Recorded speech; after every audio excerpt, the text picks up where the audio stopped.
நம்ம தீபாவளி ஸ்பெஷலில் வந்து கஸ்டர்ட் ஹல்வா எப்படி செய்கிறது தான் பார்க்க போகிறோம். இந்த ஹல்வா செய்கிறதுக்கு 10 நிமிட்ஸ் தான் ஆகும். ரொம்ப ஈஸியாக செஞ்சிடலாம். அப்படியே சாப்பிட்டாலே வாயில் கரையும். வாங்க நம்ம ரெசிபிக்குள்ளே போகலாம். ஃபஸ்ட்டு ஒரு பவுல் எடுத்துக்கோங்க. அதில் அரை கப் அளவு கஸ்டர்ட் பவுடர் சேர்த்துருக்கேங்க.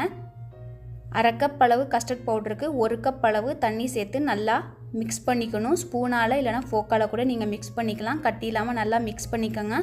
உங்களுக்கு இங்கிலீஷில் வேணும்னா டிஸ்கிரிப்ஷனில் செக் பண்ணி பாருங்கள், அதில் கொடுத்துருக்கேன். இப்போ நல்லா இதை மிக்ஸ் பண்ணியாச்சு. இப்போ இதை எடுத்து சைடில் வச்சுட்டு எந்த பேனில் வந்து நீங்கள் ஹல்வாவை செட் பண்ண போகிறீங்களோ அதில் ஒரு அரை டீஸ்பூன் அளவு நெய் சேர்த்து நல்லா க்ரீஸ் பண்ணிக்கோங்க. அப்போ தான் அந்த ஹல்வா வந்து அந்த பேனில் ஒட்டாமல் அழகாக தனியாக வரும்.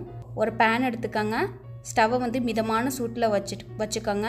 இப்போ 1.25 கப் அளவு சர்க்கரை சேர்க்குறேங்க. 1.25 கப் அளவு சர்க்கரைக்கு 1 கப் அளவு தண்ணி சேர்த்து நல்லா இந்த மாதிரி சர்க்கரை கரைஞ்சி நல்லா கொதி வந்ததுக்கப்புறம் நம்ம கஸ்டர்ட் பவுடர் வந்து தண்ணியில் மிக்ஸ் பண்ணி வச்சுருந்தோம் இல்லையா. இப்போ ஸ்டவ்வை வந்து லோ ஃப்ளேமில் வச்சுக்கோங்க.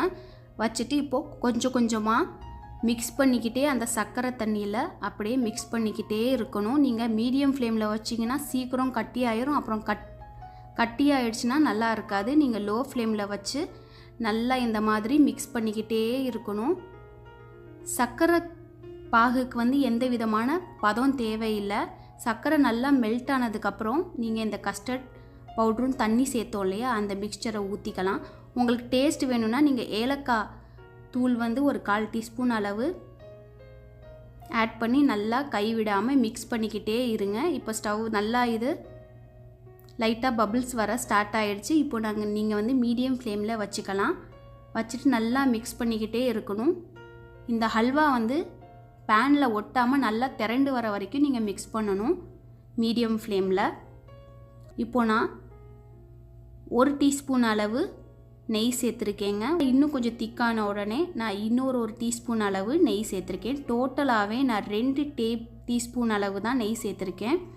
பாருங்கள், நம்ம ஹல்வா வந்து நல்லா திக்காயிடுச்சு. இப்போது சைடு எல்லாமே கொஞ்சம் ஒட்டாமல் அழகாக திரண்டு வருது. அப்புறமா பாதாம் முந்திரி எல்லாம் கட் பண்ணி வச்சுருக்கேன். இப்போது அதையும் சேர்த்து நல்லா மிக்ஸ் பண்ணிடலாம். ஸ்டவ் ஆஃப் பண்ணிடலாம். நல்லா இந்த மாதிரி ஒட்டாமல் திரண்டு வந்துருச்சுன்னா நீங்கள் ஸ்டவ் ஆஃப் பண்ணிவிட்டு உடனே நீங்கள் எந்த பேனில் ஹல்வாவை செட் பண்ண வைக்கிறீங்களோ அந்த பேனில் ஊற்றிடுங்க. சூப்பராக செட் ஆயிரும்.